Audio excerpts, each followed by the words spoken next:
Bem-vindo e bem-vindo a você que já se perguntou: e se a gente fosse uma história que alguém está escrevendo? Eu sou o Lucas Tardan e hoje a gente vai falar de um anime que trabalha mais ou menos isso. É o anime Recreators. Recreators é um anime que passou meio que despercebido durante essa temporada, o que é uma pena, porque eu acho que apesar dele não ser um melhor anime do mundo, ele vale a pena ter tido um pouco de reconhecimento. Aliás, ele não acabou na época que esse vídeo está sendo feito, mas ele já merece esse voto de confiança. Recreators fala sobre criadores de história, criadores de mundos, as pessoas que criam tudo que a gente vê nos animes e mangás. Só que ele vai um pouco além disso. Ele começa de uma maneira até bastante clichê com o nosso personagem principal, o Sota Mizushino, ou só o Sota, indo parar no mundo de anime. Isso, mais clichê do que isso, impossível. E aí ele vai parar nesse mundo onde é meio que um anime de mechas, de robôs gigantes, e ele está no meio de uma briga e ele encontra a heroína desse anime, e aí é que as coisas mudam. Porque onde muitos animes levam o nosso protagonista para um mundo fantástico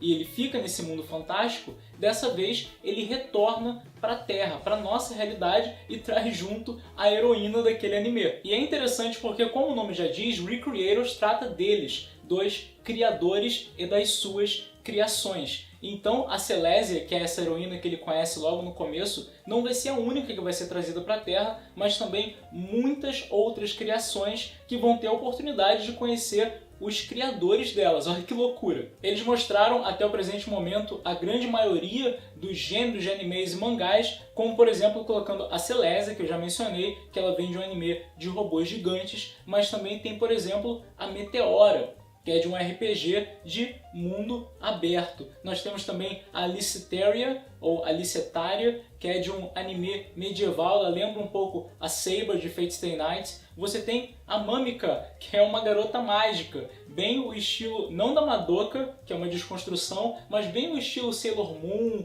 aquele mundo infantil. E você vê todas essas criações vindo para o nosso mundo e eles pensam exatamente da maneira que aqueles mundos funcionam. Então a Mamika, ela é bem inocente, enquanto a Alicetaria, ela é bem sombria, e a Celésia é bem aquela heroína padrão. Tem muitas outras criações, muitos outros heróis e vilões que vêm parar na Terra, mas eu acho que isso é uma parte legal de você assistindo o anime. O que é mais interessante, no entanto, não é só como eles lidam um com o outro, ou seja, o choque desses diferentes universos, mas também como as criações lidam com os seus criadores. Imagina, você não só descobre que toda a sua realidade na verdade é uma história que foi criada por alguém, como você tem a oportunidade de conhecer essa pessoa que criou a sua história. E essa questão gera muitas perguntas logo no começo do anime, porque meio que essas criações veem os criadores delas como deuses, e como não poderiam ver dessa forma? Afinal, uma pessoa simplesmente inventou uma história e essa história era a realidade na qual aquelas pessoas viviam. Então, será que eu falando com o meu criador, eu posso pedir para ele mudar a minha vida, mudar o meu mundo? Será que ele tem esse poder? E aí a gente tem o choque das criações com os criadores que não passam de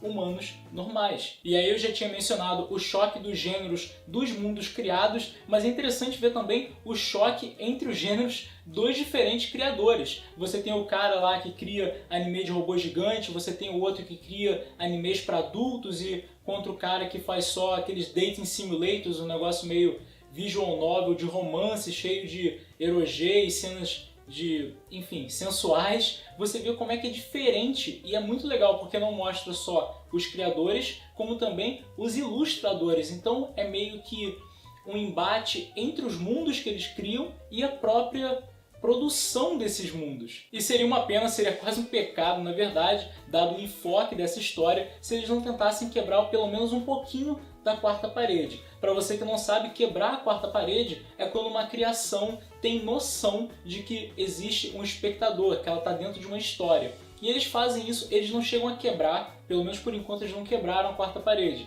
mas eles vão quase lá. Tem uma cena que a Meteora se pergunta se eles próprios não seriam uma outra história sendo contada por outros deuses, que no caso, lógico, somos nós. Isso tudo que eu falei já justificaria o fato de eu ficar triste por esse anime não ter tido quase nenhum reconhecimento, e nisso ele é muito similar ao Green Girl Fantasy and Ash, tem um programa aqui sobre ele no canal, vou deixar um card. E ele foi outro anime da temporada passada que foi meio que ignorado, e que pena, porque ele era um anime original, não era baseado em mais nada. Assim como Recreators, que não é baseado em nada, é um roteiro original direto para anime, que infelizmente está sendo meio que ignorado. Eu, como sempre, acho importante a gente falar desses animes que não estão sendo tão falados. É legal vocês irem procurar, ver esses animes que não é todo mundo que está vendo, e esse principalmente não vai ser o melhor anime do mundo, mas é algo que eu acho que vale a pena você assistir. E algo que aconteceu que foi muito interessante desse anime é que alguns têm aquele episódio de recap,